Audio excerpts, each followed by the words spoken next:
Kisah Rasul pasal yang kelima, ayat 1 sampai ayat 11. Kisah para Rasul pasal 5 ayat 1 sampai 11. Kita akan bacakan secara responsoria. Saya baca ayat ganjil, kita baca ayat genap. Ada seorang lain yang bernama Ananias. Ia beserta istrinya Safira menjual sebidang tanah.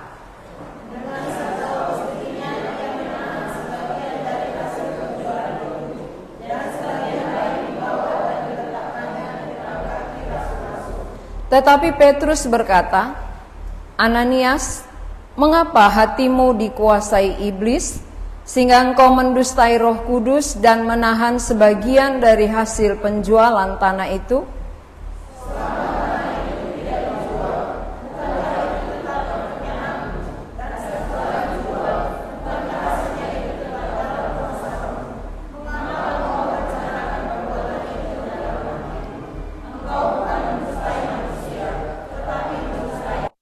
Ketika mendengar perkataan itu, rebahlah Ananias dan putuslah nyawanya. Maka sangatlah ketakutan semua orang yang mendengar hal itu.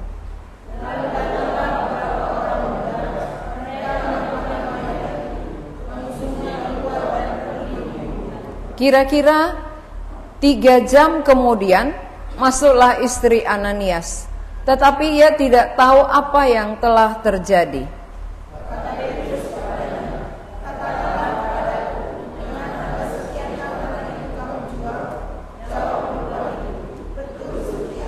Kata Petrus, mengapa kamu berdua bersepakat untuk mencobai roh Tuhan? Lihatlah, orang-orang yang baru mengubur suamimu berdiri di depan pintu, dan mereka akan mengusung engkau juga keluar.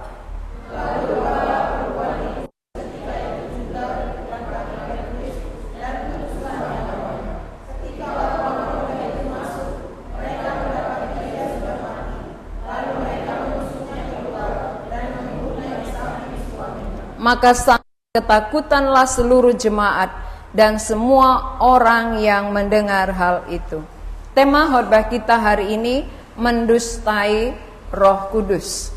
Pada waktu jemaat mula-mula ketika berkumpul bersama-sama, mereka sehati sejiwa.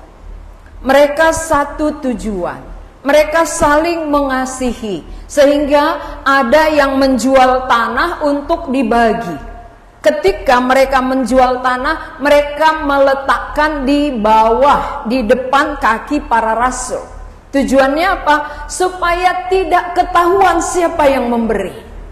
Supaya yang memberi ini namanya tidak diumumkan, dan dia tidak mendapat penghormatan. Namun diletakkan di depan kaki rasul-rasul, ini artinya adalah dia memberi kepada Tuhan melalui wakilnya. Itulah para rasul, dan para rasul yang membagi kepada semua sesuai keperluan masing-masing. Jadi orang yang menjual tanah adalah dengan hati yang tulus, dengan hati yang murni, karena merasakan bahwa apa yang telah mereka dapat itu melebihi daripada apa yang ada.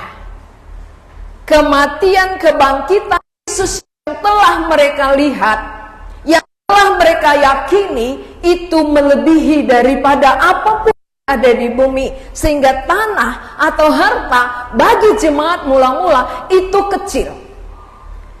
Kalau orang yang tidak mengenal Tuhan, atau orang yang tidak tahu tentang adanya kerajaan Allah, adanya kebangkitan, adanya hidup kekal, pasti hartanya adalah bumi. Hartanya yang paling berharga bagi dia adalah bumi dan segala isinya. Matanya hanya melihat itu, matanya tertuju kepada dunia ini. Tetapi jemaat mula-mula yang tadinya menentang Yesus, sekarang berbalik untuk percaya Yesus. Dari yang menyalibkan Yesus, sekarang mengasihi Yesus. Dan perubahan itu terjadi. Perubahan itu terbukti dari hati mereka yang mengasihi Tuhan lebih daripada apapun yang ada. Maka dia menjual harta, menjual tanah, meletakkan di depan kaki rasul-rasul, dan rasul-rasul yang mengatur. Itu yang membagi sesuai dengan keperluan masing-masing, sehingga di antara jemaat yang berkumpul itu tidak ada yang kekurangan. Semuanya dicukupkan oleh Tuhan melalui saudara-saudara yang memiliki harta, yang memiliki tanah. Ternyata saudara, ada sepasang suami istri melihat itu. Ananias dan Sapira melihat, lalu mereka sebenarnya belum siap. Dia melihat orang lain menjual, lalu meletakkan di depan kaki rasul-rasul. Mereka berdiskusi dengan istri. Mereka sepakat, oh mari kita jual tanah kita. Tetapi kesepakatan mereka beda. Kesepakatan mereka adalah sepakat untuk menyembunyikan. Seringkali saudara, uang suami istri itu adalah milik kita, ya. Suami punya uang, istri punya uang, ini milik bersama. Tapi sering suami membohongi istri, istri membohongi suami. Artinya apa? Membohongi diri sendiri. Kenapa? Milik suami adalah milik istri, milik istri adalah milik suami. Jadi dalam hal ini Ananias dan Sapira memiliki tanah itu milik Allah. Itu pemberian Tuhan, dari Tuhan, oleh Tuhan. Tetapi mereka merasa bahwa ini adalah milik mereka, tetapi mereka mau sama dengan orang lain. Perhatikan ya, dosa kebanyakan orang adalah ingin sama dengan orang lain. Ketika melihat orang lain memberi persembahannya besar, dia ingin memberi besar, tapi hatinya enggak mau ikut-ikutan. Orang lain memberi dengan tulus, tetapi dia memberi dengan motivasi. Beda ya. Ada orang memberi memang karena melihat cinta kasih Tuhan dan dia bersyukur atasnya. Ucapan syukurnya kepada Tuhan membuat dia digerakkan untuk memberi. Tetapi satu tidak, dia memberi, aku juga, tetapi tanpa digerakkan. Nah, apa masalah yang terjadi pada Ananias dan Sapira ini? Di mana salah mereka? Salahnya adalah sebenarnya hati Ananias dan Sapira ini sama-sama mencintai uang. Hatinya belum berubah, masih mencintai uang. Itu dosa pertama. Kedua, dia rindu mendapat kemuliaan dari manusia. Dia ingin dihormati, dia ingin dipuji. Maka ketika orang memberi dengan tulus dan murni, dia juga ikut memberi supaya dipuji oleh orang banyak.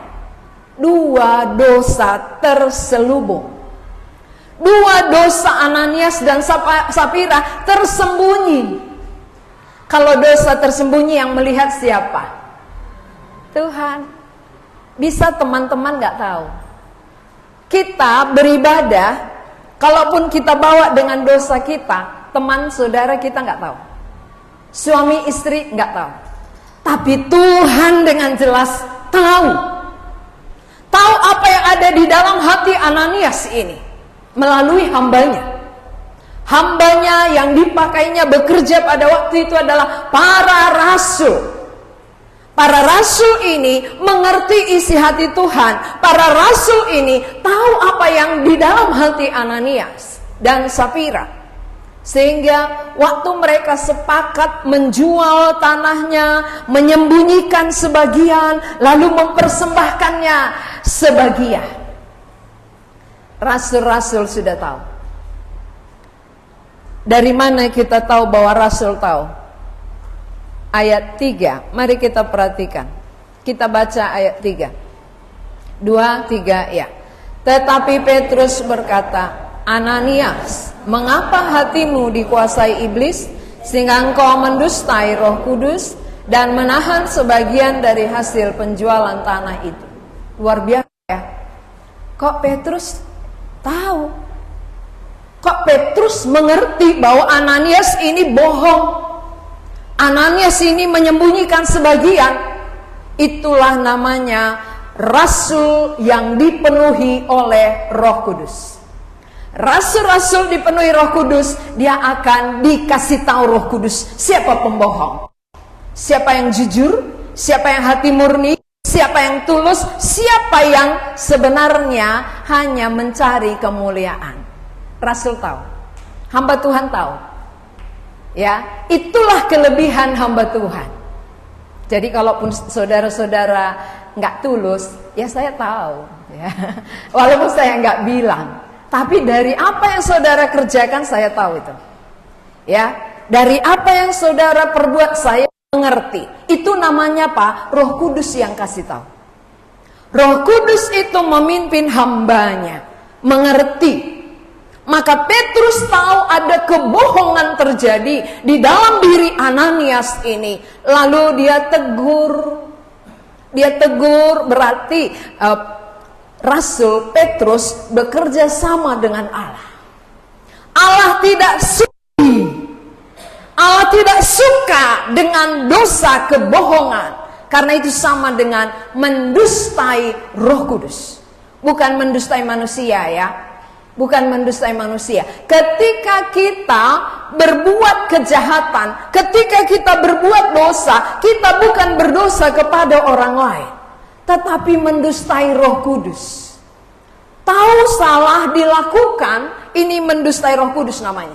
Kenapa? Karena Roh Kudus itu akan melihat apa yang kita pikirkan, apa yang kita perbuat, semua jelas, tidak ada yang tersembunyi. Tak ada yang tersembunyi di hadapan Tuhan. Maka Petrus katakan, engkau bukan mendustai manusia, tapi mendustai Roh Kudus. Jadi saudara-saudara, ketika kita membohongi diri sendiri, ketika kita menyembunyikan pelanggaran kita, kita membohongi Roh Kudus. Karena Roh Kudus tahu. Roh Kudus melihat pola pikir kita. Roh Kudus tahu rencana kita. Roh Kudus tahu yang kita lakukan. Semua jelas. Tak ada yang tersembunyi. Tak ada yang tersembunyi bagimu. Kan itu ya lagunya ya. Sering kita nyanyikan, tapi sering kita sembunyikan. Ya, kita nyanyikan lagunya, tapi kita sembunyikan pelanggaran kita, dosa kita, kejahatan kita, seolah-olah Tuhan tidak tahu. Seolah-olah Tuhan tidak tahu. Isi hati kita pun Dia tahu. Karena Dia pencipta. Dia pembentuk dari otak kita sampai seluruh isi hati kita. Dia pembuatnya, masa Dia nggak tahu? Jadi sebenarnya kalau kita berani menyembunyikan, kita sepertinya Tuhan nggak tahu. Sepertinya membodohi Tuhan, gitu ya. Kayak kita lebih pintar sedikit dari Tuhan. Tuhan, kamu nggak tahu ini, gitu ya. Aku aja yang tahu. Ingat, itu kerjasama dengan iblis. Siapa menyembunyikan pelanggarannya berarti bekerja sama dengan iblis. Itu teguran Petrus tadi ya. Ayat berapa tadi disinggung tentang iblis? Ayat 3 juga. Mari kita baca sekali lagi. 2 ya. Tetapi Petrus berkata, Ananias, mengapa hatimu dikuasai iblis sehingga engkau mendustai Roh Kudus dan menahan sebagian dari hasil penjualan tanah itu? Berarti siapa membohongi Roh Allah, dia dikuasai iblis. Hanya 2, satu Allah, satu iblis. Orang yang belum terbuka di hadapan Allah berarti hatinya masih diizinkannya dikuasai oleh iblis. Tapi siapa yang terbuka, terus terang, apa adanya, ini dipimpin Roh Kudus. Roh Kudus itu terbuka. Roh Kudus itu tidak ada tersembunyi, terang. Makanya orang yang sudah diterangi oleh Tuhan, gak ada disembunyikan lagi dosa. Tapi orang yang belum diterangi oleh Roh Kudus, dia lebih nyaman bersembunyi di dalam dosanya. Jangan ada yang tahu. Aku saja yang tahu, gitu ya. Tapi ingat, ketika saudara saja yang tahu, iblislah yang menguasai saudara. Jadi datang beribadah, dikuasai iblis. Pulang beribadah, dikuasai iblis. Makan enak, dikuasai iblis. Tidur nyenyak, dikuasai iblis. Jadi kalau belum dilepaskan, berarti kemanapun kita, di tengah-tengah kehidupan ini, iblis yang tetap berkuasa. Sebelum kita terbuka di hadapan Tuhan, Tuhan, ini aku apa adanya. Inilah kejahatanku selama ini. Tidak ada yang tersembunyi bagimu. Semua jelas. Untuk apa ku simpan? Untuk apa ku sembunyikan? Toh kalau aku simpan dan sembunyikan, membuat aku semakin menderita. Siapa menyembunyikan pelanggarannya tidak akan beruntung, kata Amsal. Ya, siapa yang menyembunyikan pelanggarannya tidak akan beruntung. Berarti kalau mau beruntung, ya terus terang, akan selesaikan jauh lebih enak. Berarti waktu kita selesaikan, kita mendapat keuntungan. Siapa yang menyembunyikan pelanggarannya, dia akan dirugikan di dalam kehidupannya. Saudara mau terus menjadi orang yang rugi? Hari-hari rugi loh, gitu ya. Alih-alih rugi loh. Rugi terus, nggak ada keuntungan. Kenapa? Karena disembunyikan. Seolah-olah menguntungkan. Iblis bisikkan. Ya kita aja yang tahu ya. Jangan ada yang tahu. Makanya orang yang mau bunuh diri itu kan sendiri dia. Kenapa sampai dia bunuh diri? Karena dia nggak pernah bukakan kepada siapapun. Kalau dia bukakan pasti ada arahan. Kalau dia bukakan rencananya pasti ada hambatan untuk tidak jadi. Tetapi mengapa sampai? Karena dia menyendiri, karena dia simpan sendiri, dia pikir sendiri, rencana sendiri. Akhirnya iblis bisik-bisik, iya teruskan, ayo cepat, jangan sampai ada yang tahu. Jadi ada orang gantung diri, ada orang bunuh diri itu karena tidak terbuka. Iblis senang kali kalau kita tidak terbuka. Jadi anak-anak kita yang menyendiri, hati-hati. Siapa yang menyendiri berarti dikuasai oleh setan. Ya, biasanya manusia sifatnya itu sosial, ingin berkumpul, ingin berkomunikasi. Jadi kalau udah menyendiri dia itu bahaya. Siapa suka menyendiri di kamar berarti berbuat dosa di dalam itu. Ya, paling tidak dia lihat game, lihat film porno itu biasanya kalau menyendiri. Tapi kalau kita kumpul-kumpul, berani nggak lihat film porno? Kan nggak. Saat kita kumpul rame-rame situ, ini loh kan nggak. Nah itu salah satu. Jadi iblis itu mengajak kita untuk menyembunyikan kesalahan, pelanggaran kita, supaya melalui itu kita tidak mendapat keuntungan. Dia mau merugikan hidup manusia. Tuhan datang untuk menyelidiki, menerangi, menyadarkan, menginsafkan, supaya kita kembali kepadanya. Dan di dalam dialah kita mendapat keuntungan. Jadi apa yang terjadi bagi Ananias yang mendustai Roh Kudus ini? Ayat 4 ya. Selama tanah itu tidak dijual, bukankah itu tetap kepunyaanmu? Dan setelah dijual, bukankah hasilnya itu tetap dalam kuasamu? Mengapa engkau merencanakan perbuatan itu dalam hatimu? Engkau bukan mendustai manusia, tetapi mendustai Allah. Saudara tahu ya, kalau kita berbuat dosa, membohongi orang lain, kita bukan mendustai dia. Karena kebohongan itu melawan ketetapan Allah. Berarti siapa melakukan dosa, dia melawan Allah sebenarnya. Siapa yang berzina, dia melawan Allah. Karena Allah katakan jangan berzina, jangan berbohong. Ketika kita melakukan semuanya itu, kita bukan berbuat kesalahan kepada manusia, tapi kepada Allah. yang membuat aturan. Ketika kita langgar aturan, berarti kita melawan Allah. Jadi siapa di sini yang belum menyelesaikan dosa, masih bermusuhan dengan Allah. Kalau saudara masih bermusuhan dengan Allah, itulah yang membuat nggak ada kedamaian, nggak ada ketenangan, nggak ada sukacita, nggak ada pengharapan. Hidup orang hidup kita, makan orang makan kita, mati orang mati kita. Tapi ada orang mati sudah jelas tujuannya. Kita mati nggak tahu kemana. Bahaya ya. Sama-sama hidup, sama-sama bekerja, sama makan, sama mati, tapi alamatnya beda. Maka selagi hiduplah perlu dipikirkan, perlu diselesaikan. Ketika masih ada kusembunyikan, harus kubukakan kepada Tuhan. Karena Tuhan sudah melihat. Di hadapan Tuhan semuanya terbuka. Nah, kita perhatikan ayat 5. Kaum bapak yang baca dengan kuat ayat 5. 2, 3, ya.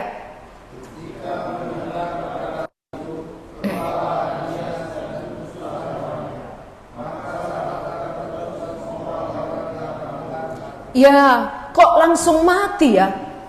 Kok kejam kali? Ketika mendengar perkataan itu, rebahlah Ananias, putuslah nyawanya. Coba kalau zaman sekarang saya tegur mati. Gak ada lagi penduduk ya kan? Semuanya mati. Tapi ini langsung mati Ananiasnya. Ditegur oleh Petrus, mati. Kenapa? Kenapa begitu? Keputusan yang dibuat oleh Tuhan. Karena ini adalah jemaat mula-mula. Jangan sampai tercemar. Ketulusan, kemurnian hati jangan tercemar oleh kebohongan. Adanya dosa Ananias di dalamnya. Maka orang yang mencemarkan harus disingkirkan supaya terpelihara yang hatinya murni. Jadi di tempat ini, adakah hatinya yang cemar langsung disingkirkan? Kalau ada ya nanti nggak ada lagi yang kumpul ya kan? Sudah mati duluan semua.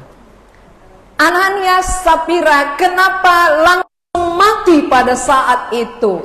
Ini menunjukkan bahwa Allah menjaga kekudusannya supaya jemaat mula-mula menghargai kekudusan Allah. Menghargai kesucian Allah. Namanya baru pertama.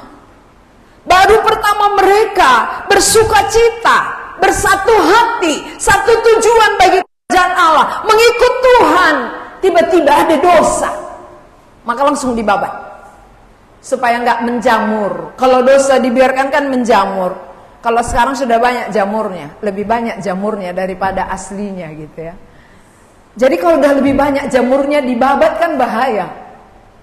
Makanya banyak pun orang yang melakukan seperti Ananias pada zaman ini gak langsung dibunuh.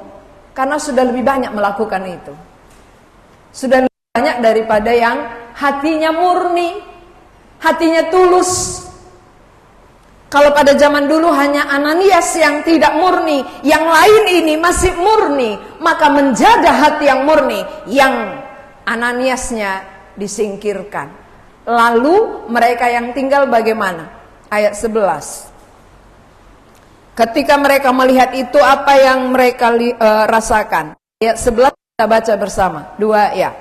Maka sangat ketakutanlah seluruh jemaat dan semua orang yang mendengar hal itu. Ini yang Tuhan mau. Supaya mereka melihat itu, betapa ngerinya hidup dalam dosa. Mati. Supaya jangan macam-macam. Jangan main-main di dalam dosa. Ini akibat berbohong kepada roh Allah. Mati. Mereka semua sangat ketakutan. Kalau mereka sangat ketakutan, berarti mereka akan jaga kekudusan. Mereka akan menghormati Tuhan. Mereka takut kepada Tuhan dan tidak melakukan hal yang sama. Ini tujuan Allah. Tujuan yang kedua dari ayat 7 kita baca. Ayat 7. 2, 3 ya. Kira-kira 3 jam kemudian masuklah istri Ananias.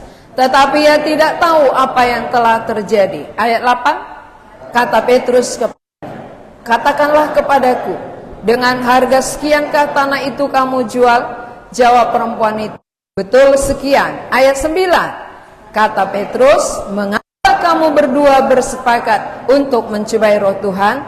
Lihatlah, orang-orang yang baru mengubur suamimu berdiri di depan pintu, dan mereka akan mengusung engkau juga keluar 10. Lalu rebahlah perempuan itu seketika itu juga di depan kaki Petrus, dan putuslah nyawanya. Ketika orang-orang muda itu masuk, mereka mendapati dia sudah mati. Lalu mereka mengusungnya keluar dan menguburnya di samping suaminya. Kalau sudah mati begini, untuk apa harta yang dia sembunyikan tadi? Untuk apa tanah yang dia simpan itu? Gak ada guna. Ya, ini menunjukkan kepada kita bahwa orang yang mencintai uang dia akan mati. Orang yang mencintai harta dia akan mati olehnya. Tapi orang yang mencintai Tuhan dia akan hidup. Tapi Ananias dan Sapira mati oleh karena mencintai uang. Itu yang pertama. Kedua, mengapa Tuhan mengizinkan mereka dua-dua mati? Ini mengangkatkan wibawa para rasul. Ketika apa yang dia ucapkan terjadi, ini mengangkatkan wibawanya. Bahwa rasul ini adalah alat yang dipakai oleh Tuhan. Punya kuasa.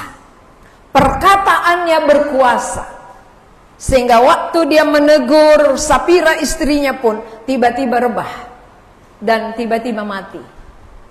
Jadi orang yang dipenuhi roh Allah, perkataannya berkuasa.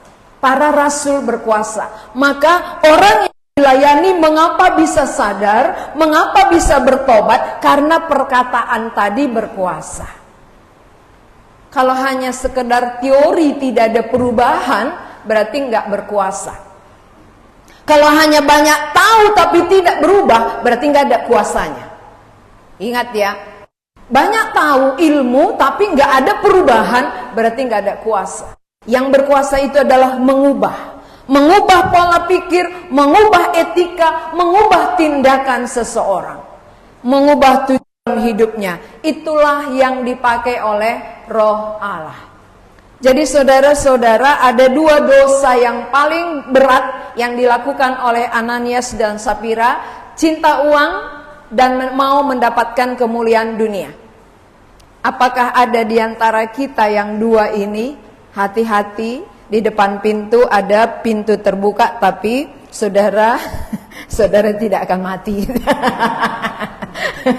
Jangan pula nanti keluar tiba-tiba mati gitu ya. Nah, ini pada zaman dulu ketika jemaat pertama. Kalau sekarang, walaupun manusia mencintai uang, walaupun cari kemuliaan dunia, Tuhan biarkan. Sama seperti gandum dan lalang ya. Gandum lalang dia tumbuh bersama, kalau dicabut lalangnya, maka gandumnya ikut tercabut. Jadi dibiarkan tumbuh bersama-sama sampai masa panen. Waktu panen nanti baru dipisah ya. Gandum ke lumbung, lalang dibakar.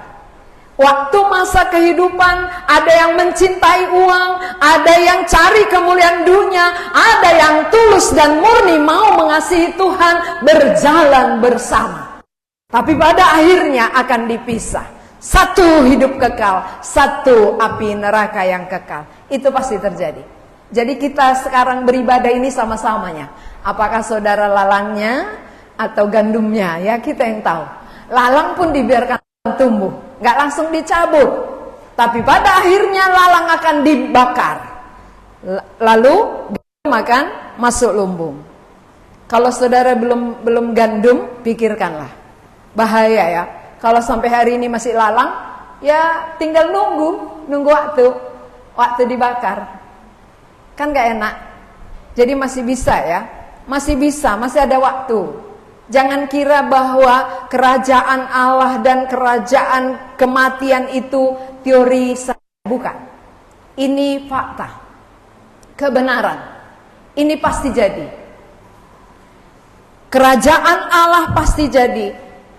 Kerajaan kematian pasti ada. Jadi sebelum kita mati, persiapkanlah diri kita supaya kita terbuka di hadapan Allah, menyatakan siapa kita, tidak ada yang disembunyikan dosa apapun, karena semua dosa sama di hadapan Allah. Dosa apapun itu berakibat maut. Tapi kalau kita selesaikan di hadapan Allah, kita akan hidup. Dan kita akan mendapat keuntungan. Siapa menyelesaikan dosanya, mendapatkan pengampunan dan keuntungan. Siapa menyembunyikan pelanggarannya, dia akan mendapatkan kerugian dan hukuman. Di bumi rugi, mati hukuman. Kalau orang yang menyelesaikannya di bumi untung, mati hidup kekal. Jadi mari kita belajar dari pengalaman Ananias dan Sapira. Apapun yang ada pada kita tidak bisa menyelamatkan kita. Mengapa orang-orang percaya memberi? Karena dia tahu ini berguna membangun kerajaan Allah. Kalaupun saudara nggak mau kasih, Tuhan nggak paksa kok. Ya, Ananias Sapira nggak ada dipaksa oleh Petrus, tapi mereka sendiri yang merencanakan kejahatan itu. Akhirnya olehnya lah mereka mati. Kejahatan saudara akan mematikan saudara, tetapi penyelesaian dosa akan menghidupkan diri kita. Mari kita berdoa. Tuhan, kami mengucap syukur untuk firman-Mu. Kami belajar dari pengalaman Ananias dan Sapira. Dia termotivasi dari orang lain. Orang lain memberi, dia memberi. Tapi hatinya masih mencintai uang. Hatinya mencintai kemuliaan dan pujian manusia. Akhirnya mereka mati. Tuhan, apakah yang sedang kami cintai saat ini? Hati kami melekat kemana? Kalau hati kami melekat kepadamu, kami melakukan segala sesuatu dengan tulus, dengan motivasi yang benar. Tapi kalau hati kami melekat kepada materi, kami melakukannya untuk mendapat pujian manusia. Tuhan, terangi hati kami masing-masing, supaya kami sadar, kami mengerti, dan kami terbuka di hadapan Tuhan. Karena setiap orang yang terbuka, mengaku di hadapan-Mu, Engkau akan mengampuni mereka. Terima kasih untuk firman-Mu ini. Kami bersyukur karena Engkau mengasihi kami. Dalam nama Tuhan Yesus kami berdoa. Amin.